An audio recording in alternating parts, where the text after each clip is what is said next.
The CBS Radio Mystery Theater presents...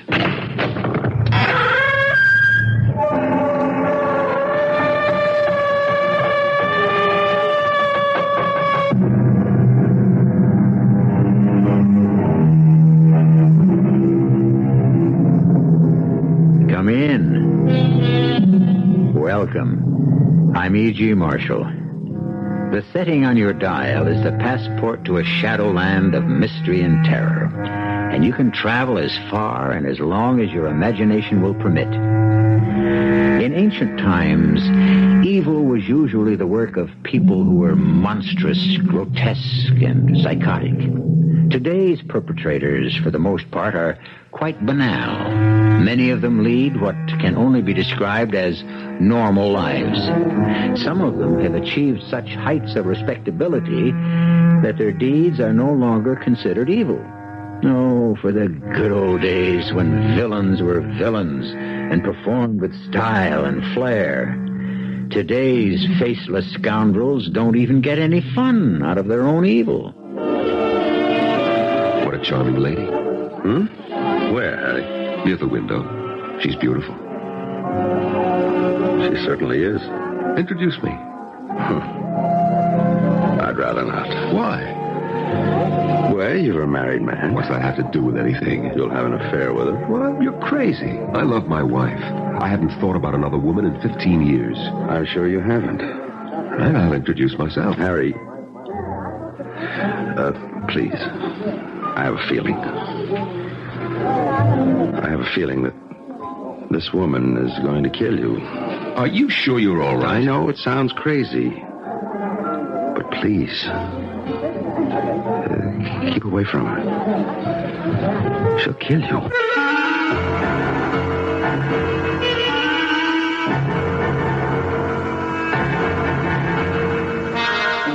Our mystery drama, Killer of the Year, was written especially for the Mystery Theater by Sam Dann and stars Norman Rose. I'll be back shortly with Act One.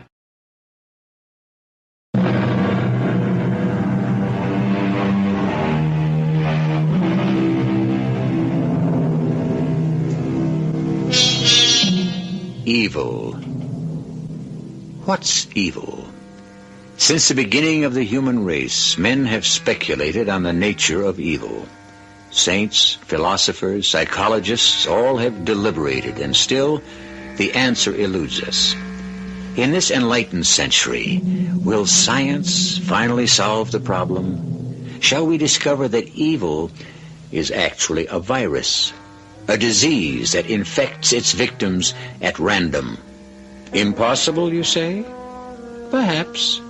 But how do you account for the fact that so many people are suddenly stricken? So many of the most unlikely people.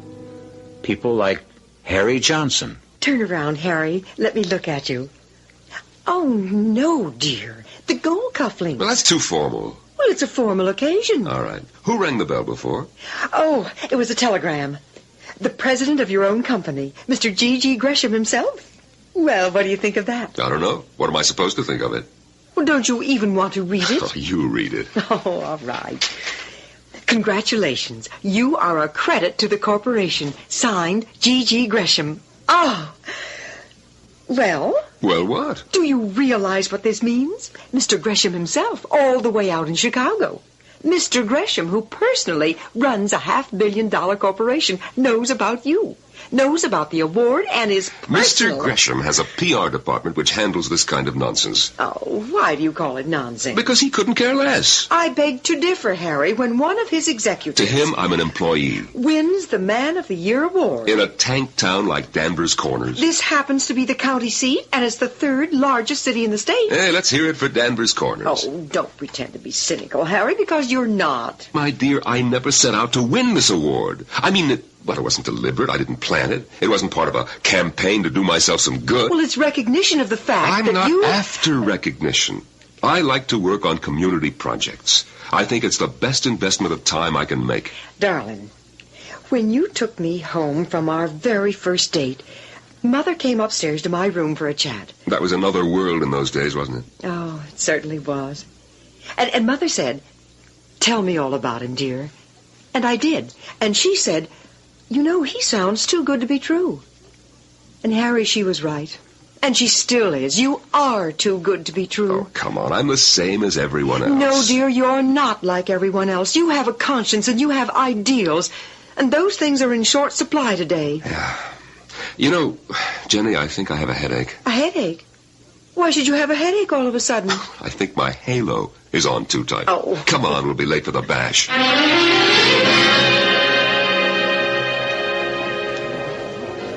Hey, man of the year, buddy. This is the first chance I've had to offer my congratulations. Thank you, Pete. Great dinner.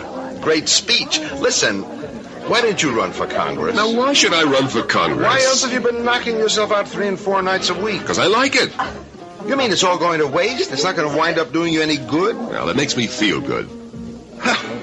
You know, coming from anyone else, it would sound like a line, but you, I believe. Hello, Pete. Jenny, congratulations, honey. Thank you, Pete.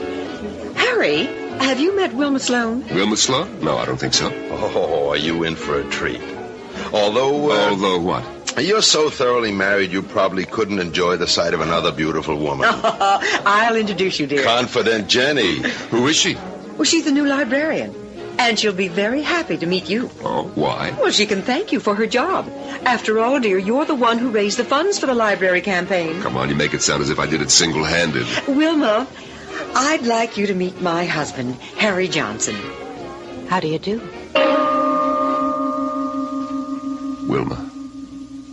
Wilma Sloan? No, that isn't your name. You're not Wilma Sloan. I know you. That is, well, I know your face. How could I ever forget your face? I stared at it for hours in that courtroom. I know your face from every angle. There were times when your eyes would wander among the rows of spectators, and sometimes they would meet mine, and we would look at each other for a brief moment. Do you recognize me? Do you know my face? How long was it? 5 years ago. The company had sent me way, way up and out to the northwest, to a place called Centerville. Centerville. It makes Denver's corners seem like Paris. Centerville. Got to be with us a spell, Mr. Johnson? Oh, 10 days, 2 weeks, I suppose. You from the Gresham Company? Yes, I have to run some sales training sessions, but they'll all be at night. Tell me, what's there to do around here in the daytime? Well, to tell the truth, there ain't nothing to do around here daytimes outside of hunting season. But you're in luck. Why? We got us a murder trial going. A murder trial? Yep. Been in all the papers. Well, the papers around here, I guess. Where's the trial being held? Well, in the courthouse. Where else? I'm fixing to go myself. I'll get the wife to take over the front desk. I'll drive you down there.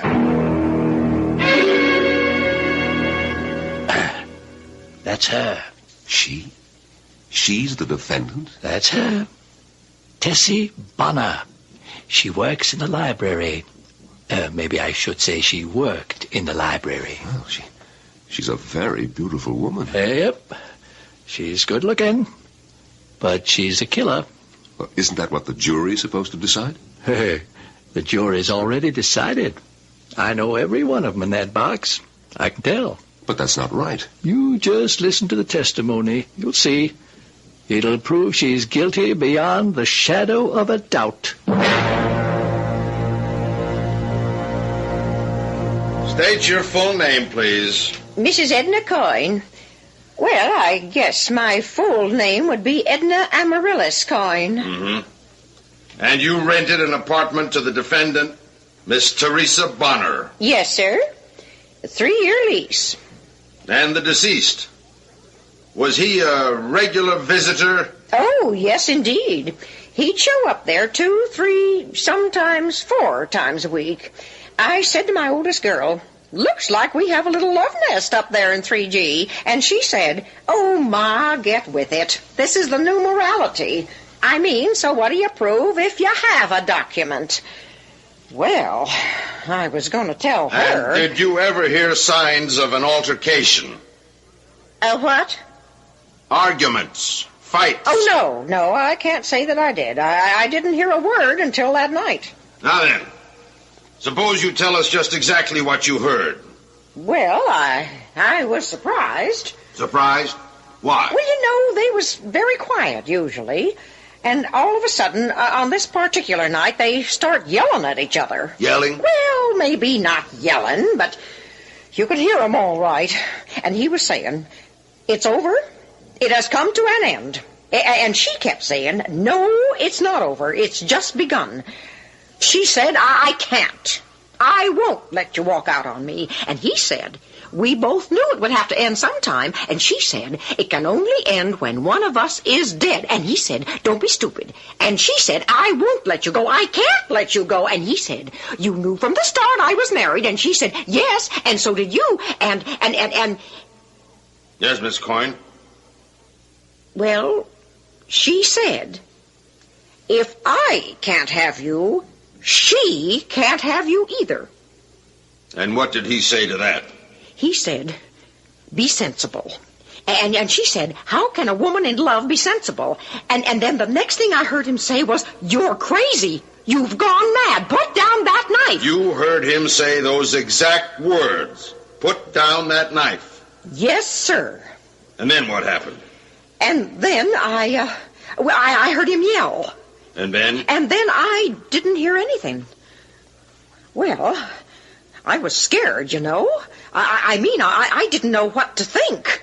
What did you do? Well, I thought for a minute. Then I walked up the stairs, and I went to her door. Yes. And I just stood there, listening. Finally, I knocked on the door, and I said, "Miss Bonner? Miss Bonner, are you okay?" There was no answer. Well, I tried to turn the handle. The door wasn't locked. So I opened it, and I walked right into the apartment. And there I saw... Would you tell us what you saw? I saw him lying on the floor. He was dead. You're sure he was dead? Oh, yes. His chest was covered with blood. And where was the defendant? She was standing there near him, right in the middle of the room. And she was holding a big knife in her hand. And you could see blood on the blade. Would that be that large knife lying on the table marked Exhibit B? Yes, sir. Yes, sir, that's the knife. And she was holding that knife in her hand. And she was mumbling, "No one else can ever have you. No one else can ever have you." Mm-hmm. And what you've told us just now is exactly what you saw? Yes, sir. Exactly. I have no further questions. And through it all, she sat quietly at her table, next to her attorney. It was as if someone else were on trial. She hardly seemed to listen to anything that was being said. Occasionally, she would glance at the spectators. Her eyes would slowly sweep the room. From time to time, they would meet mine. And she would look at me. Or was it my imagination? But the trial came to an end finally. The jury left the room at 11:45 and returned promptly at 2. They had lunch between 12 and 1:30. So you can imagine how long they deliberated. But, of course, the verdict was obvious from the very outset. Guilty. Guilty of murder in the first degree. Guilty with no recommendation for mercy. So now, what is she doing here? Less than 5 years later. Because this is Tessie Bonner. She may call herself Wilma Sloane, but her name is Tessie Bonner. Harry, this is Wilma Sloane. How do you do? Congratulations, Mr. Johnson. Wilma, you said I could have the next dance. How are you at keeping promises? I never broke one yet. Well, now, if you good people will excuse us. Oh, they make a handsome couple, don't they, Harry? Oh, what? I said Pete and Wilma Sloane make a good-looking couple, don't they? Oh, yes. Oh, she's such a beautiful girl, isn't she? Yes, Jenny. Lovely. Lovely. If you like a girl who knows how to use a knife. But is she the same one? Harry is absolutely certain. But if she's the same one, what indeed is she doing here? The state where she was tried still has the death penalty. At the very least, she should be in jail for a long, long time. Well, you'll only have to wait a short time till I return with some answers in Act 2.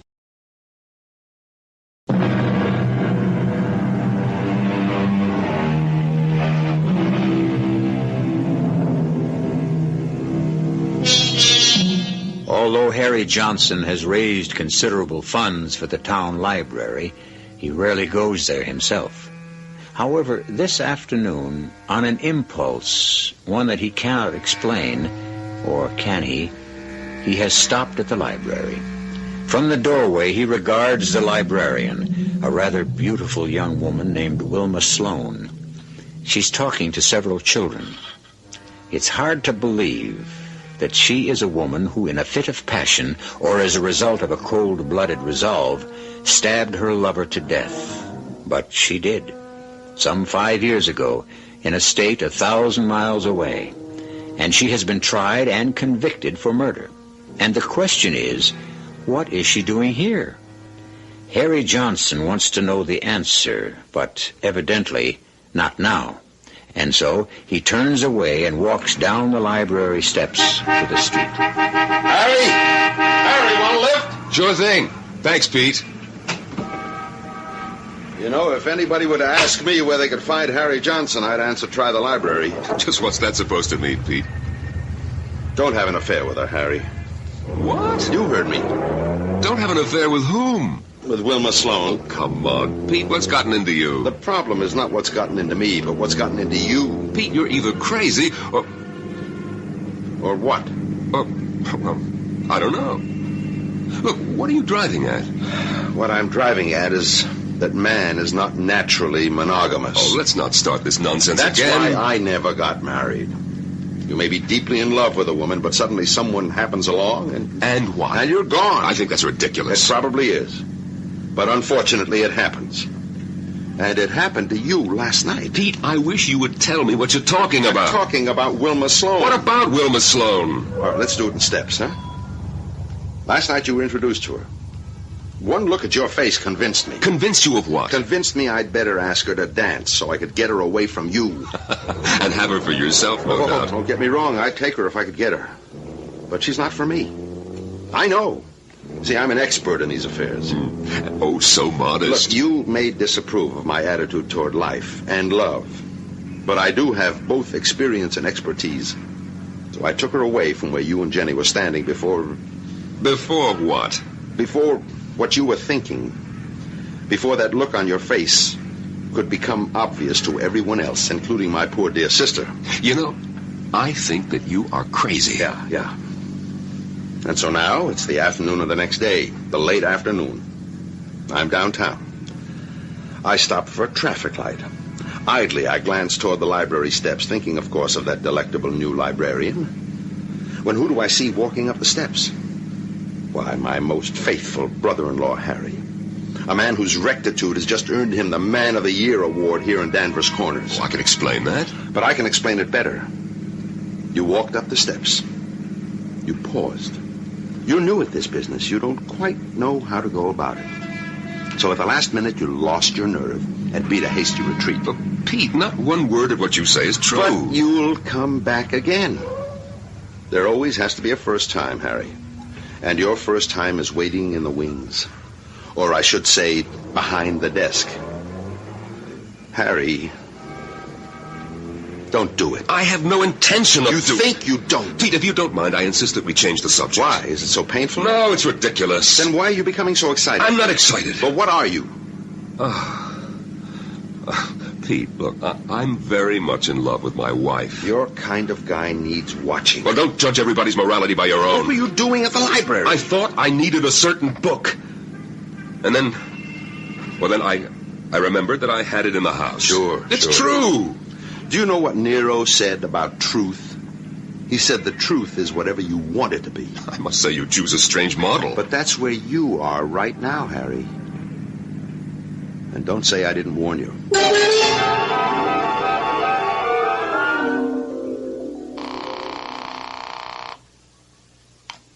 Hello, Centerville Motel. Yes, this is Mr. Harry Johnson. You wouldn't remember me. I was out there 5 years ago. I remember you fine, Mr. Johnson. You were with the Gresham Corporation. You spent 15 days here teaching sales seminars. You was in room 112 facing the lake. Yes, well, I may have to take a trip out there, and I wanted to know if the motel was still around. Oh, we're bigger and better than ever. Want me to make you a reservation? Well, my plans aren't firm yet. Why, sure, just give us a little notice. We always got room for you, Mr. Johnson. Yeah. I remember when I was out there, you had some excitement. Excitement? Here? Yes, you were having a trial, weren't you? Trial? Oh, yeah. Tessie Bonner. That's who it was? Yes. I remember I was in the courtroom when the jury brought in a guilty verdict. Oh, yes. That they did. Now, I wasn't there when the judge sentenced her. Tell me, what did she get? The rope. But then the governor said, oh, come on, you can't hang a woman. So he gave her life instead. Oh. Well, I guess she's still in jail. No, she's dead. Dead? But I say dead. That's the only way to figure. You see, they had a breakout from the women's penitentiary a couple of years ago. Wilma and a couple of others escaped. Oh, well, then why do you say that she's dead? Well, they made it up to the mountains, but they got caught in a snowstorm. And I guarantee you nobody could live through that one. Well, it's been nice talking to you, Mr. Johnson. You come up and see us real soon. Yes, sir, thank you. Harry? Oh, hello, dear. Oh, I thought I heard someone come in the back door.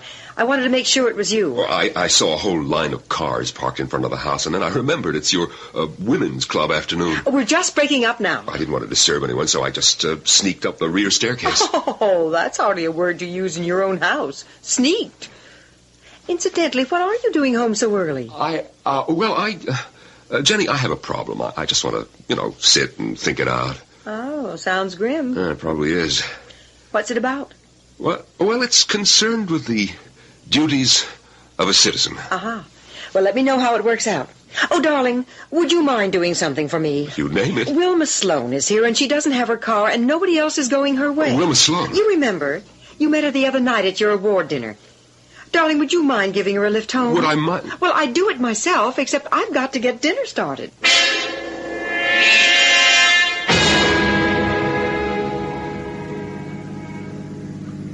This is very kind of you, Mr. Johnson. I'd rather you called me Harry. I will on one condition. You must call me Wilma. Well, I'll do better than that. I'll call you Tessie. Tessie? Or Teresa. Or Miss Bonner. Which do you prefer? I see. Well, what do we do now? I know what I should do. And what's that? Head for the police station and turn you over to the authorities. Why? Because you're an escaped convict. I know I'm an escaped convict, but why should you turn me over to the police? Why? Because it's my duty as a citizen. Oh. And you always do your duty as a citizen? I try to, at least to the best of my ability. And as you see it, it's your duty to return me to the penitentiary? Yes. Why? I never did you any harm. I killed a man who needed killing. You can't kill another human being just because you want to. What else was I to do? He used me, and then he tossed me aside as if I were an object of no consequence. What kind of society would we have if people were free to kill at their own pleasure? You haven't answered my question, which is, what do we do now? I should turn you over to the police. I know you said that. Is this the road to the police station? No. Why aren't we headed that way? Because... Yes. It's clear. It's very clear to me. What do you mean it's very clear to you? How could it be very clear when it isn't clear to me? I don't even know what I'm doing or why. In the interests of clarity, why do you hesitate to do your duty? Would you hesitate for a moment if I were a man? I don't think so. Again, would you hesitate if I were old, ugly? Oh, no, look, that's... That's what? Why do you hesitate? I heard you speak at the banquet the other night. The fabric of society is woven by each single individual, and so forth. I recognized you. I remembered you from the courtroom. You did? Oh, yes. And I said to myself, oh, if he remembers me, I'm gone. This is Mr. Pillar of the community himself in the flesh. I should turn you in, I should. But you won't. How do you know? Because you want me. Oh, come on, that's ridiculous. Of course it is, but you want me. And you're saying to yourself, here's the most attractive woman I ever met. You have an extremely high opinion of yourself. I must be the most attractive woman you ever met. Do you know why? Because I'm making you go against the habits of a lifetime. I haven't done anything yet. Oh, yes, you have. You're thinking, what a waste it would be to send her back to prison. You're not interrupting me now, are you? You're 40 years old. You never stepped out of line in your life. Aren't you bored with Jenny? I'm afraid you don't know everything. Oh, I admit I was tempted for a moment. You should be. I made you quite an offer. Offer? What offer? Myself. What? You would sell yourself to buy my silence? Most women sell themselves for something. That isn't true. They sell themselves for security, for advancement, for the illusion of romance. For me right now, there is nothing more valuable in all the world than your silence. Well, it's not for sale. Why not? Not so that I could engage in a tawdry affair. Oh, I see. It's not that you're opposed to an affair. Just a tawdry affair. Why would ours be tawdry? Because... It's not how these things begin, it's what they become. Both of us are attractive.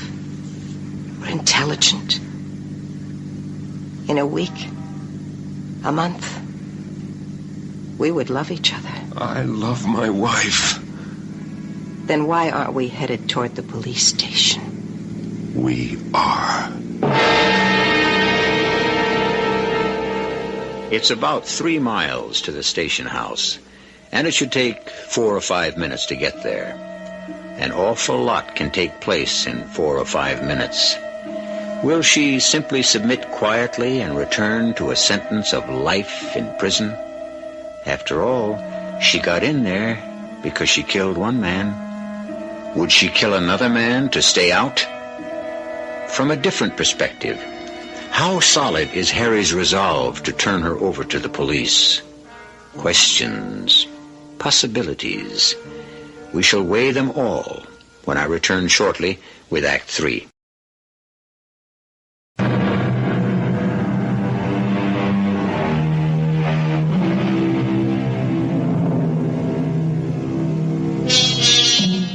How does it begin? Where does it begin? Why does it begin? A man spends his years walking what we are pleased to call the straight and narrow, and suddenly he finds himself sorely tempted to break out of the social and religious mold he has formed for himself over the course of a lifetime. There are those who say man is naturally evil, and there are those who say that man is intrinsically good. Well, Harry Johnson can be a test case for either point of view.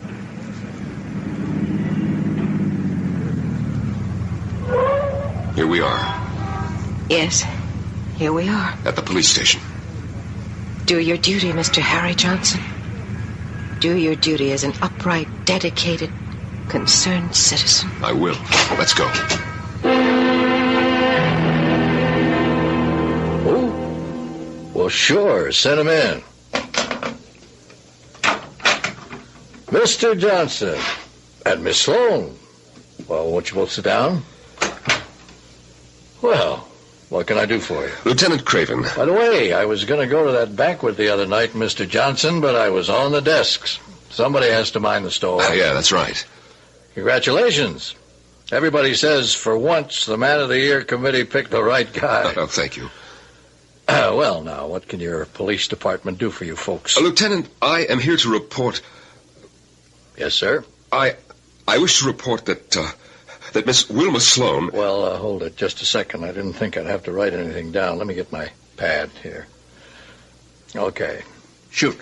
I have to report that Miss Wilma Sloan... That's Sloan spelled with an E at the end, right?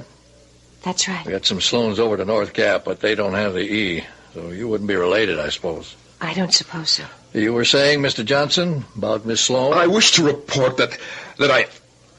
Say, you sound like it's something serious. Well, I look, you see, Miss Sloan here is...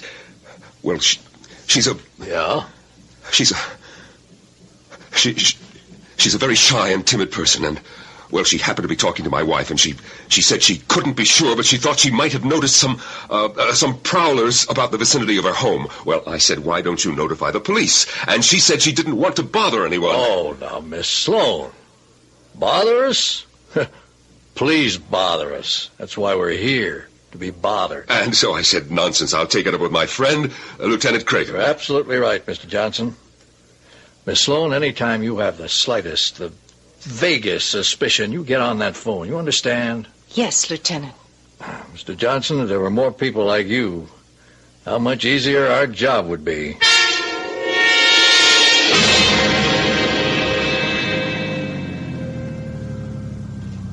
Thanks for the lift. Won't you come in? You know, you haven't said a word since we left the police station. I know. Good night. Good night? Just like that? No, not just like that. I suppose you should know why I did it.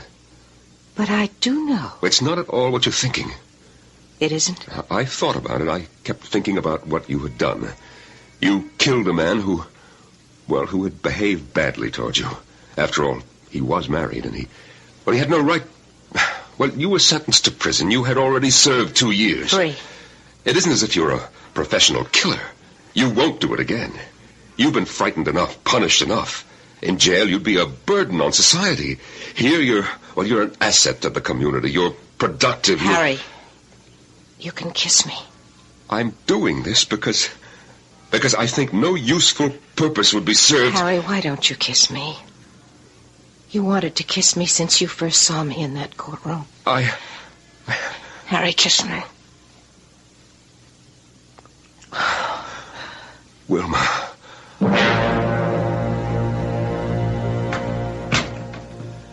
Hello, Jenny. Where were you? Harry, you're home. Of course I'm home. Well, I figured the PTA committee meeting should be over by 10:30, so I thought I'd surprise you and stop by. We could go somewhere and have a sandwich. Oh, was I hungry. I'm sorry. But the school was dark. I guess the meeting ended early. Well, no. As a matter of fact, it never began. Oh? What do you mean? Well, there was no meeting. It was the wrong night. Oh. Well, what did you do? Oh, I figured since I was out anyway, I'd pay old Jerry Phelan a visit.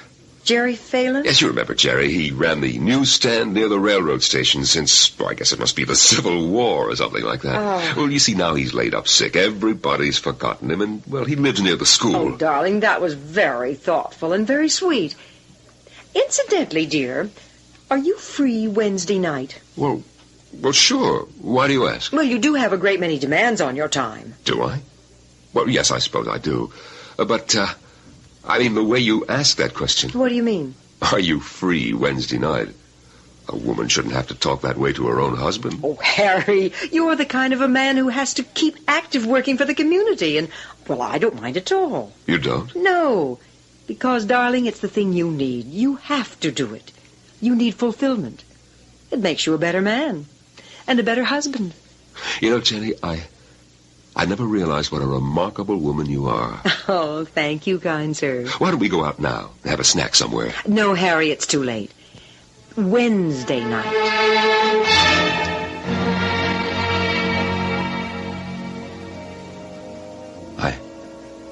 I have to go. So soon? It's close to 11. I suppose so. But I'll see you tomorrow night. Tomorrow? Tomorrow's Wednesday, isn't it? We can't see each other. Why not? Well, because Jenny has something planned. Jenny? She's my wife, Wilma. And what am I? Wilma, Oh, poor Harry. You can never face reality. You are terrified by the facts. Wilma, I have to go now. To Jenny? Of course. As we both know, she is my wife. Because she has the document. The document. That's how Mrs. Coyne expressed it at the trial. She has the document. Oh, Harry.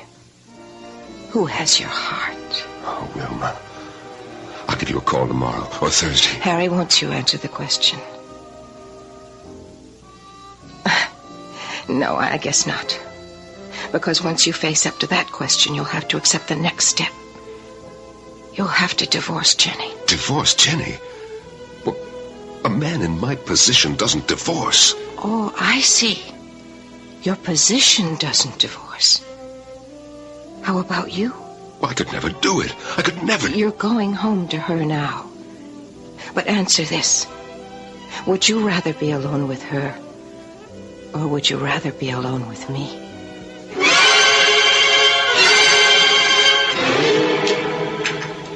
Well, Pete, it's about time for the dessert, and I always skip mine.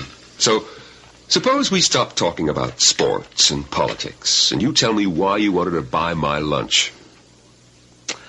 A couple of months ago, I warned you, Harry. About what? I warned you not to have an affair with Wilma Sloan. Now, Pete. Harry, I spoke with Lieutenant Craven of the police department. Oh, Lieutenant Craven. Or rather, he spoke with me. I will say he was embarrassed. What does Lieutenant Craven have to do with... Some time ago, you brought Wilma in to see him. It seems that she was too bashful to complain about prowlers in her neighborhood. Yes? Yes. So, Craven's had a squad car cruising the area, and the patrolman noticed a man who keeps coming and going. Oh. Yeah. Oh. Well, Craven's a good friend of mine, and he's put two and two together. What right does he have to... Come on, Jerry, come on. Craven worships the ground you walk on. He thinks you should be president. He's afraid if this gets out, and this kind of thing always does, you'll become a laughingstock. A guy like you, Mr. Morality himself. Why, people will eat this up. Oh, Pete, I don't know what to do. Okay, let's break it down. You in love with her? I don't know. Will you divorce Jenny? I don't want to. Harry, break it up now, before it goes too far. Walk away. Because after a while, she won't let you. What do you mean? It's in her eyes. Those brilliant eyes. There's something sharp, like steel. To get what she wants, she'll do anything. She's the kind who could kill you. Oh, that's ridiculous. Harry, you've been married 15 years. Now, I don't say this because she's my sister, but she's a girl in a million, Jenny is, and you know it. Pete, it's like... It's like an illness. I know. I've been there before. But you can't end every illness by letting it run its course, because that way you take the chance it'll kill you. Harry, cure it. I don't know how to do that. You don't know how to, or you don't want to? Look, your life's in a mess right now. Go away for a week. Go away? How? Come on, a guy in your position can suddenly realize he has to make a business trip. Get away from both of them and think out your problem. Decide what's important. Make up your mind. What do you really want?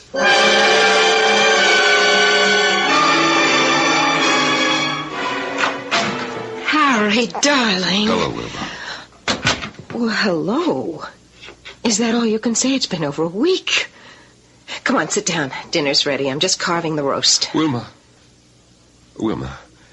it's time we had a serious talk. I know, darling. We're overdue. No, Wilma, you can trust me. Trust you? Of course I trust you. No, not really. What are you saying? You didn't want to go back to prison. Now, that's true, isn't it? That's true, but... No. Now, please listen. So you don't have to pretend any longer. Pretend what? Pretend that you love me. Harry, I'm not pretending. That first night, you said to me that my silence was the most important thing in the world, and that you were willing to buy it. Now, you said that. Yes, I said that. Well, you don't have to buy it any longer. Not that you ever had to buy it in the first place. So you thought I was buying you. You admitted it. You forget what else I told you that same night. I said it's not how these things begin, but what they become. And ours has become love. I love my wife. Now, look, this is over. It's come to an end. It's not over. It's just begun. I won't let you walk out on me. We both knew it would have to end sometime. It can only end when one of us is dead. Oh, Wilma, don't be stupid. My name isn't Wilma. Why do you call me Wilma? Because... Oh, good Lord. This is the way it happened before. The way... Yes, it has happened before, hasn't it? Oh, hasn't it, Charlie? Please, control yourself, Wilma. You know my name isn't Wilma, it's Tessie. Was that her name? Was that her name, Charlie? I'm not Charlie Reynolds or Ryan. I'm Harry. Harry Johnson. And you're safe. Your secret is safe with me. If I can't have you, she can't have you. Be sensible. A woman in love is never sensible. Don't be crazy. If I can't have you, no one can have you. You're mad. Put down that knife. I will kill you. No, Wilma. My name is Tessie. Wilma. Wilma. I told you no one else can ever have you. No one else can ever have you.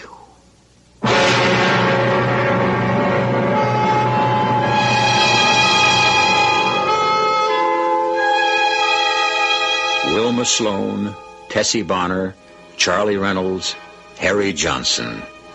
So many times, in so many places, they act and reenact the same roles, over and over again. And it's a mixture of love, deceit, madness, and evil.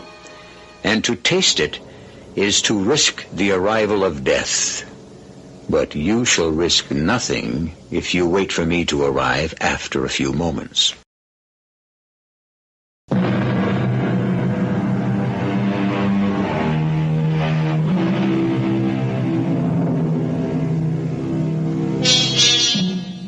And so, what is it?